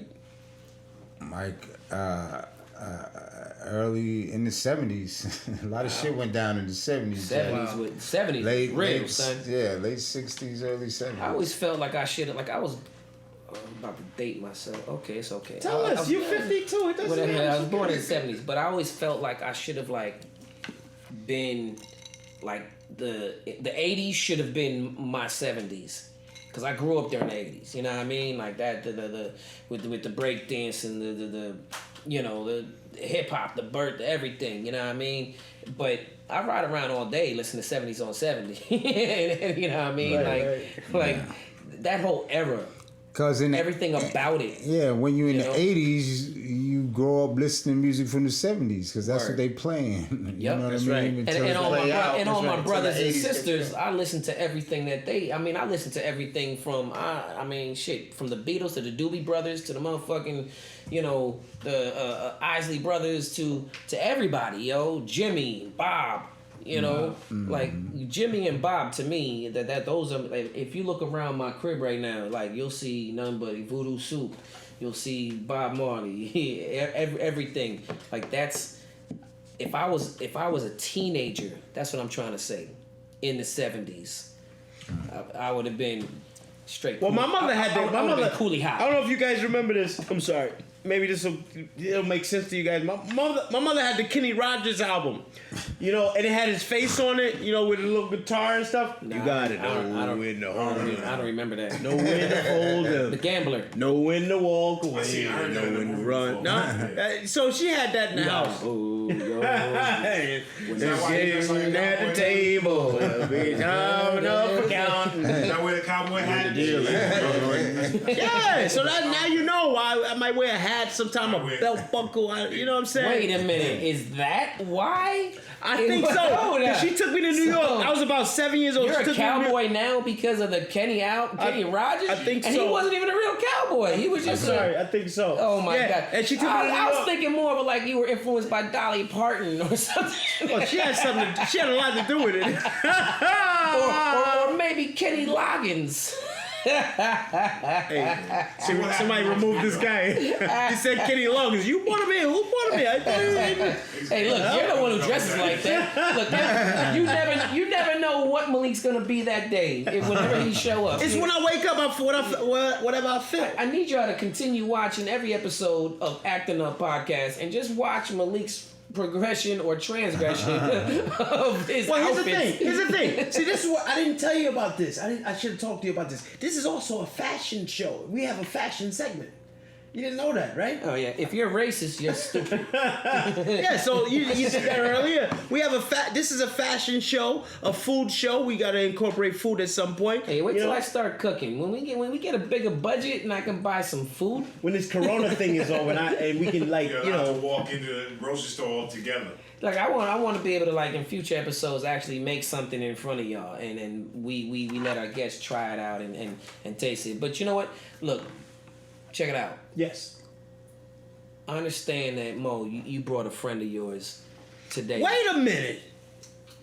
Before we do that, okay, I wanted Mo to talk about overseas. Oh, my bad. The things that happen overseas, and you can talk about Sweden and Switzerland. Oh wait, hold up. All that cool shit. Straight. Malik and Mo have been abroad together. And didn't bring me. I mean, even though me and Malik been in France all over the place, you know what I mean? Y'all been abroad together everywhere. I can't front. I was a little jelly. I was like, oh, get the pictures. I'm like, I saw the hashtag, Sweden or Geneva or whatever the fuck y'all had, passport stamp, and I was like, damn, man, where was I? As a matter of fact, wow, that's crazy. The first time we went overseas, yeah. R.I.P. to Nipsey Hussle. R.I.P. He walked up to us. What up, Unks, and all that at the airport. Remember that? Mm-hmm. We flew on a plane together. Dub C was there, your man who corrected you. What side? What side? You know what I'm saying? But we had that was you shared something with me on that trip. And you said that Pac had only been to Italy. He had never really toured in Europe, like doing shows in Europe and stuff like that. But the response, we went to the club one night, the first night, I guess, or second night. Where were you? What country? In Sweden. And people showed so much love. People just wanted to touch Mo. They just wanted to touch his shirt. I mean, I think he had this shirt on right here. They just wanted to touch it. You know what I mean? They wanted to ask him a question. And remember we were seeing people. Remember we were seeing people with license plates of Tupac, Thug Life. Let me touch upon that because when I was in Cannes, we were in Cannes the second time for 513, and the Outlaws came out. So one day they were like, "Yo, let's just go take a walk because we want to shoot this video." As a matter of fact, it was the last video that Fatal was in, Fatal Belly, and we were walking down the Palais de Croisette, and I swear to God, yo, these two dudes on a scooter drove by, and they were like, Tupac Outlaws, Tupac Outlaws, Tupac Outlaws. I was like, oh shit, but the fact that these two cats on a scooter drove by real quick, you know what I mean? I was on a month ago, I was up to 405, going up to 405, and I seen a dope ass convertible Bentley, and as we got next to it, it was Sam Jackson. I was like, oh shit, Sam Jackson, but we in a fucking other country. Now you just dry stitched about what Sam Jackson drives. Now he gotta change the car. You see what you did? Hey Sam, it's not me, it's this asshole. I should have been a rental. Okay, you're right. But all I'm saying is, it blew my fucking mind that these cats, it was like, to them, it was holy shit. Tupac Outlaws. Yeah, because we didn't really get a chance to tour. I mean, Pac did go to Japan with Digital Underground. Okay. But outside of that, it was just, like Mexico and that's it. But it wasn't even no show. We did a show in Hawaii, but it wasn't a lot of overseas shit. You know? Wow. So to see that impact, because the impact was there. Global. I was a witness. I mean, I'm seeing license plates, all kinds of things. I mean, the show, actually, we were there because it was a tribute to Tupac. Yeah? I think it was part of that show. It was part of that show. It was a hip-hop show with me, Bone Thugs and Harmony, right. Dub C, Nipsey, and the Outlaws. Outlaws, yeah. Wow. That sounds like that. And that was crazy because, to it's all about impact, I feel. We do these things. I mean, it's just like ActinUpPodcast. I mean, we're here in NoHo at Scozy Studios. We're making history right now. But the impact, I mean, I got people right now all over the world hitting me up, seeing this interview. And it's all about impact. And I think that how do you deal with impact? And you always a level-headed guy. You calm, you stay cool. And it's impressive to because you never cease to amaze me. I mean, now I knew that your father was a freedom fighter in Africa. God damn it! Shit! You know what I mean? Why you do that? Why are you here? Why are you here? This is Rwanda. This is we. You know what I mean? So you had come here to help us fight in our land. To fight. Shout out to Africa. Word up. I came from Queens to help you fight. Word up. We worldwide international. See, that's why he had a problem with the West Side. See, now I see. Where. So now you were telling us about, you know what I mean? You were talking to Mo, and you were saying that there was somebody else we had to talk about. Huh? Well, hey, I just know. I need hearts. I need more hearts, guys. I need to be popular in this live thing. I need more hearts. Come on. Yeah, because it's funny because when you watch like a chick's live, it's just that should be crazy. Yeah, right. And I'm like, are they really just hitting the heart? Like, is it one person hitting the hearts that much? Like I'm getting some waves. I gotta wait. Hey, you know what I mean? But they hearts be like bubbles. Need more hearts all the time. Keep going with the hearts. I don't know. I'm getting hearts. I'm getting mad hearts now. Yeah, you know what? I'm not gonna force my viewers to give me some hearts. You know what I mean? Got one. We got stalkers. Who's that? No, I'm gonna leave it a guy. I'm gonna leave it alone. I'm gonna leave it alone. Oh, for me? Oh, shit. Time for me to go? Money making got a stalker. How many hearts you say? Money making. So hey, side guy. Side shit to say. But Yo, we here live at that. Well, we're not live. This is gonna be pre-recorded for y'all because we're live right now. But when you see this, it's gonna be some other thing. We're here, you know. Money making just joined. The coronavirus is prevalent. I'm keeping a few feet away from Cisco because I don't trust him. But I'll tell you right now, social media distancing. We're here live at ActinUpPodcast. We got my man, my big bro, Mopreme Shakur. You know what I'm saying? Hey, shout out to the Shakur family, everybody. You know what I'm saying? You know it's always love all the time. Yo, Mo, you say you had you know what you gonna say that? I don't know. I got my man with me. My man, Baby G. Baby G. Baby G. Is that the guy with the shades on? Yeah, he's very cool. Hey, baby, come sit there. I don't want to call you baby. Shout out to my Median. What's that? Oh, hold on. I'm about to go get something. Shout out to my Yo, you do that, family. and when you come back, I'm gonna leave. But come on, let's go. Something for him. Get something for him. Doing? No, he is a type. But it's okay. But Baby G, what's going on, bro? Shit, man. Chillin', man. How you? Letting me be on the show. Hey, man, welcome to ActinUpPodcast. Yeah. So, I want to know, how the hell do you know Mopreme? That's my man. Man, like 15 years ago, I don't know, man. I'm a little blessed, but I got introduced to him by my boy Hunky. Did you say Hunky? Yeah, Hunky, man. That's my boy, man. You speak of and we got into, well, him and Big Psych is working on a lot of projects. Yeah, Big Psych, that's my bro, man. That's my bro. TIP, Big Psych, I love you, bro, man. Yeah. So what were you and Big Psych doing? Everyone check it out. Last Thug Stand. That's Big Psych's. That's his project right there. He talks about the culmination, how Thug Life came together, and all. Tell me what type of guy was Big Psych? What type of guy was he? Had a fucking voice. That's all I can say. He had a fucking voice. Man, you hear me? Man, Big Psych was the man. I could tell you stories about his childhood friends talking about how if they ever got picked on or bullied, he was their protector. He was like a father figure to homies that he was growing up with in high school. Mm-hmm. And he was an OG, man. And, you know, I know a lot of stories. I don't want to share too much, you know what I'm saying? You know, Mo he could tell you what he wants to tell you, but I'll tell you with me, when I first met Big Psych, I was in the gang. And I was from a gang in South Central called West Bank, and I was a little knucklehead, and when I met Big Psych, I started repping my hood to him the first time we met, and then he basically just pulled me out of the gang, talked to the cast that put me on, said, nah, he ain't from that no more.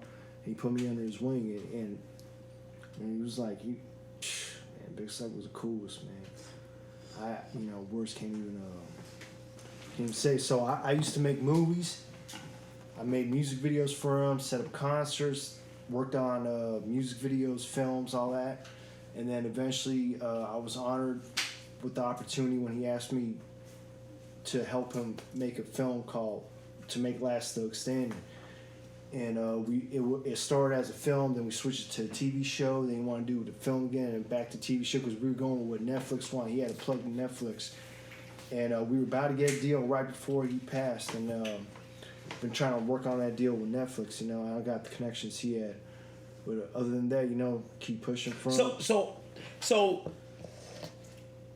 I'm sorry. We're not sponsored. I'm sorry. I got the cup. I got it hidden. So Big Psych. You know, this is what people need to know because see, like, Pac was one of those guys, he gravitated towards people who needed help or who was out there kind of lost in the wilderness. He said, you know what, I'm in this position, I'm going to take you. He grabbed, outlaws, some of my brothers from Jersey and took them as kids. And so you're saying that Big Psych did sort of like the same thing. This was the thug life mentality. Is what I'm telling you. Absolutely. Man, we did a trip to Switzerland out at Berg, man. Wow. Yeah. How was that? There's a place called Coupeau. I don't know if it's still open, but if you're familiar with the area, maybe you could let me know.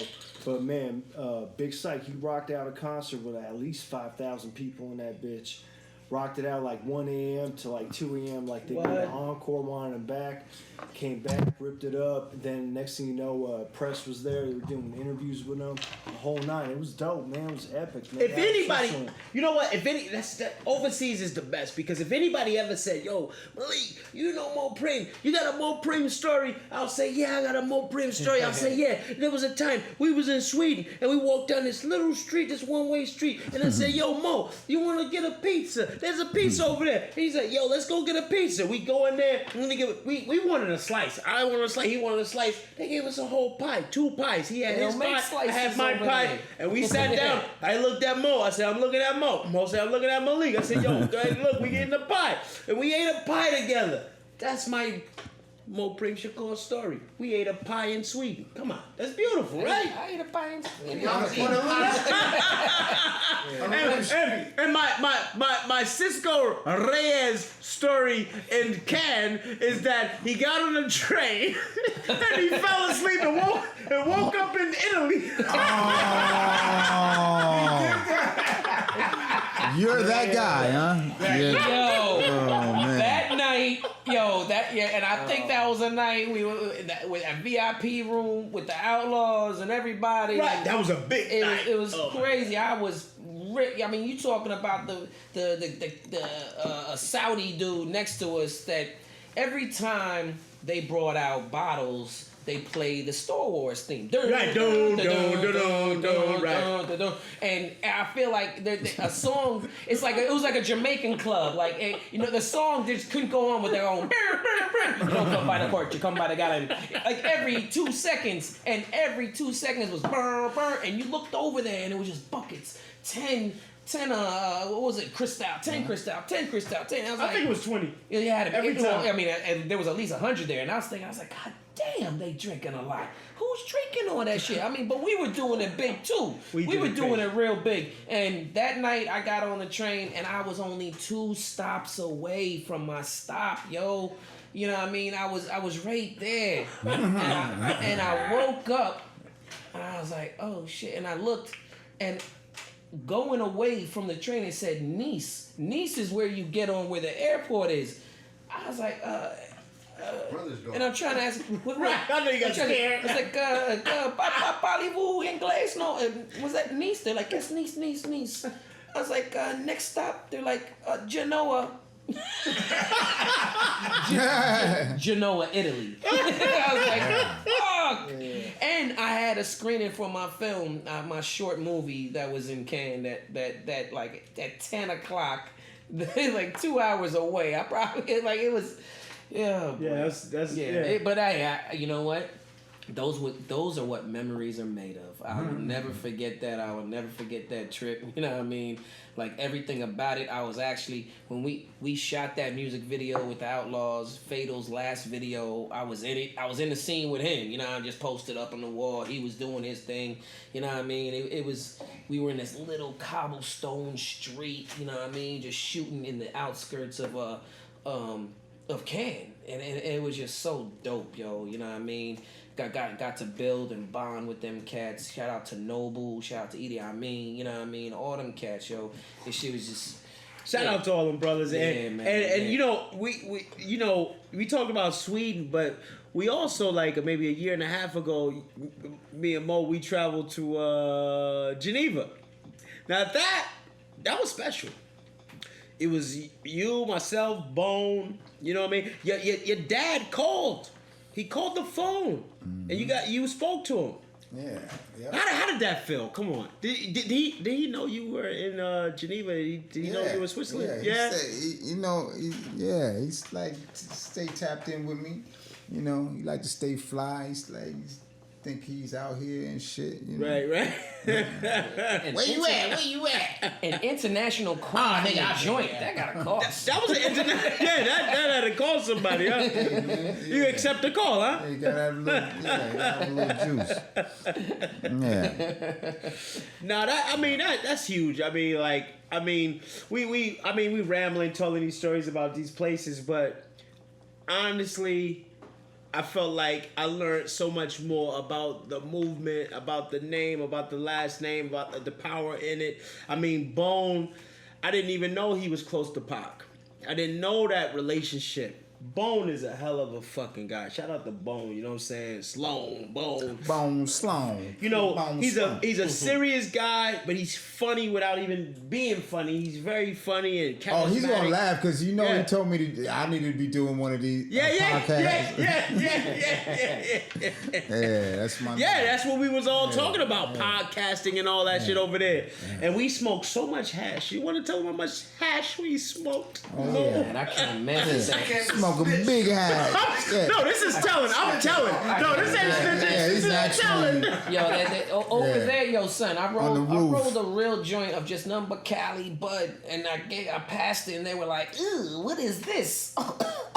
Ooh. And I was like, "What's wrong with it? That's some good Cali bud in France." And they were like, "Oh no, there's no tobacco." I'm like, no. Exactly. They were like, man, that's how they do over there. Yeah, no, I gotta tell you a story, man. You know, we was out in Switzerland, man. Me and Big Psych, man. We were twisting up a blunt. They didn't even have blunts out there. They had to do like a half an hour drive to go pick up some blunts. They bring it back. We start twisting it. They start saying the same shit. No tobacco in it because they like to spliff it up out in Europe. Man, like, no. You gotta do it like this. This is what you. We had all them Europeans smoking straight weed. They were fucked up. Word. And but I'll tell you, but can we go back to the hash? Because people in America, they know hash. Oh, man, you have to light it with the lighter, and you gotta fucking melt it down or whatever they do. I don't know this science, but where we were at, the hash just was like fucking sand. You take a block of it, just sprinkle like shit like that. It was beautiful. It was beautiful. And Lo, I gotta tell you, when we were going for the airport, we were leaving. And so we had the driver come pick us up. We get in the car. I had so much hash and weed and all this shit. You forgot that you had it on I didn't forget. I just didn't want to throw it away. So I gave it to the driver. I was like, here, take this and take this. Hold on, wait a minute. What about this? I wanted to bring some back, but I was too nervous, so I didn't. Nah, son. The last thing, you can bring drugs out of the country. You just don't want to bring them into the country. Oh, wow. So we got a producer telling us about the time. We on the time, y'all. You know what I mean? Yeah. Let's hear what my man right here got going on, man. So what you got cracking right now, man? What's going on? What how you living? We got 10. Shit, man. Check out Watch City Schemers, new movie coming out. Definitely got to check out Last Thug Stand. That's the main project with Big Psych. What's it called? Last what? Last Thug Stand, but I got to wait for a deal to happen with Netflix. That's the main goal, because that's what he was trying to get at. So I got to make my man's mission come true. Hey, can you give us a profile shot while you tell us that? Because we need to see your face here. We you know, our cameraman is... Yo, what's up, world? This is Baby G. Over here, you know what I'm saying? I'm Big Psych's homie. We worked on Last Thug Stand together. It's a film documentary about how Thug Life came together. His story about before being famous in the rap game, mental illness, a big influence on a lot of famous rappers. Big Kato, you guys were talking about. Stories that people don't know about, behind the scenes stuff. It's also intertwined with unseen, unreleased music videos. So hopefully we get a deal with Netflix, because that's what Big Psych was going after, so that's the only goal we're going for. And there's other films. Getaway Robber, that was the last feature film last So are you producing on these? What's going on? I write, produce, direct, edit, act, rap, the whole nine. Okay. Need more heart. I'm a walking, talking movie company. That's why Big Psych fucked with me, because we were able to just make the shit happen just on our own. And where you from? Where are you from? I'm from Jersey, Inglewood, up to Get no the good. fuck out of here! What? Holy shit! I would shake your hand and do all the handshake shit. Yeah, coronavirus. Can't do this shit right now. Wow, I didn't know you from. I didn't know you that. Yeah. Inglewood Cliffs. Yo, how do we always end up with a lot of Jersey cats on Hey, this Jersey show, like yo? acting Trey up. Elliott. Jersey love to act up. Yeah, that's what's up. Radiated. That's what's up. That's what's up. That's dope. Well, I'm glad. I'm glad you came through.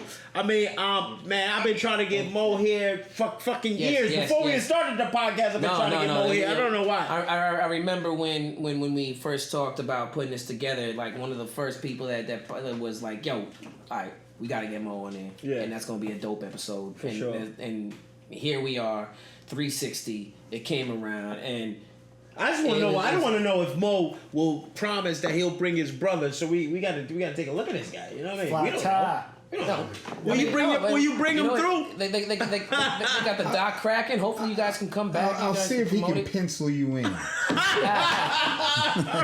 what? Nah, Fair enough. Yo, even better. Everybody out there, petition. Right. Where is your pops locked up right now? What state? He's in Kentucky. He's getting chemotherapy at Kentucky University of Kentucky Medical Center. It's attached to the prison, so it's quite convenient. What can we do? Like, what can Kim Kardashian and Kanye West do? Good question. To get your father out? Because real talk, like, why not? Like, not why not? It's been long enough, man. You know what I mean? I wouldn't be mad at him at all. They can. All the information is on Mutulushakur.com. Mutulushakur.com. It has the links to his social media pages where you can, show support financially, whatever you can do. All the information is there, and we're pushing for compassionate release. He served his time already. Come on, man. You know what I mean? Enough. He served his time already. So, I mean, he still got a parole hearing in April, but compassionate release would be better. And considering the coronavirus, and he's in that risk group, he's about 70, he's hitting 70 this year. Yeah. They need to let him up out. He paid the bill, you know. He might, ain't no telling what happened when we get out anyway. So let him out. Do you know the name of the because I don't know the name of the governor of Kentucky, but I know it starts there and then it goes to a hierarchy. You know what I mean? Anybody that people can petition. Yeah, all the politicians, because it's really the Department of Justice that be stopping my pops. They be going around everybody, all above Bureau of Prisons, above everybody, and they like, They do that shit in California. Yeah, you know the deal. And it's messed up. It's crazy. It's crazy because we're not talking about a serial killer, John Wayne Gacy or one of these guys. We're talking about someone who was for the people and taking his knowledge and taking it abroad and learning and becoming a doctor and helping people and planted the seed to legends, man. Legends. People need to go out there and support this man. The people need to unite. What's up with that? I like that. I like that, money maker. I like that, man. Now that is what we're talking about. The people unite the people could probably help him get out. I sure would appreciate it. Yeah, you know what I'm saying. Yeah. And then all of you out there listening and watching, Auntie Maxine. This guy is not just an addition to the show. He's not just a guy behind the camera and a guy with a nice the good slick talk, and sometimes he gets drunk a lot. But he's not just that guy. I'm drunk tonight. You're not. I'm drunk. But he's a guy who has an organization that actually helps people get released unite from the prison. people. I mean, you know what? I think you guys can take this on as your flagship pro bono. That would be dope. And Cisco and Malik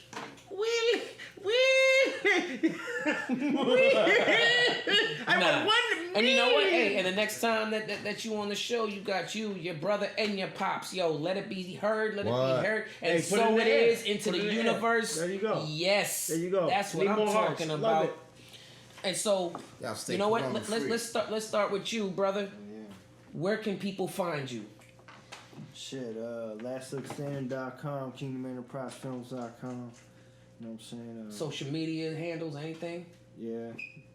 No. What's social media? I don't even know what that is. You bugging? Hey, listen, he just got out Friday. Don't worry about it. It's a long story. Okay. All right. Instagram, Facebook, anything, Twitter. Man. Nah. Just check out for your boy, man. I'm coming out, Baby G. I'm in a lot of projects that are about to blow. So, shout out to CNO.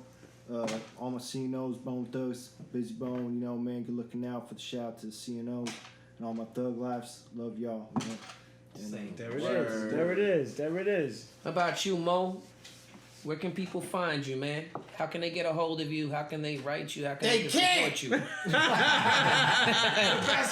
He's like, haven't you heard what we've been talking about this whole time, Cisco? I'm trying to get away from this shit. Oh man, Nah, hey, if they want to fund you, help support your docs, pops. your movies, send you dough, anything. MutuluShakur.com. Holla at my daddy.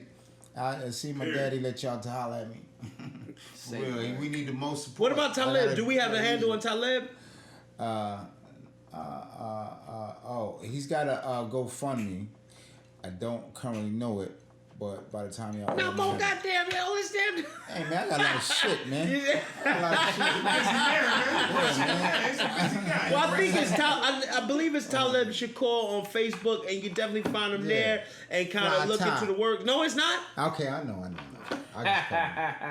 What? No, go ahead. Okay, no, you know, you can find him on Facebook because, you know, he's out there moving and shaking in the streets. I just saw him last weekend. Shout out to him because he came to my brother's memorial. You know, him and his wife came to my brother's memorial, spent time with me. That's when I saw the trailer to the documentary, and I was like, what the hell?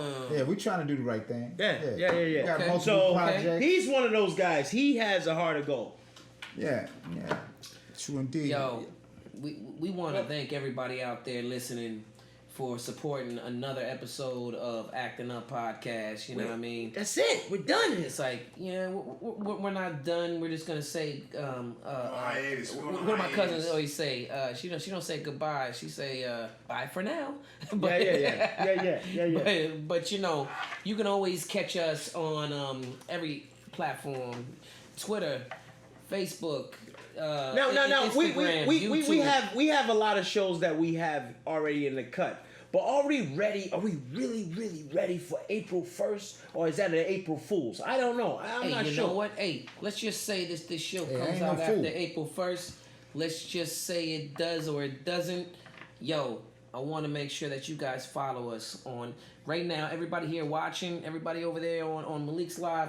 Make sure y'all go to at Acting Up Podcast. Hold on, we got my girl Les, Big Les over here. Yo, Les, you gotta come to the show. You're an icon in the business. We love you. We love you. You damn right. I'm always trying to do my thing, but we love you. I just want to touch your leg. Yo, say what's up to Mopreme Les. Yeah, you know what's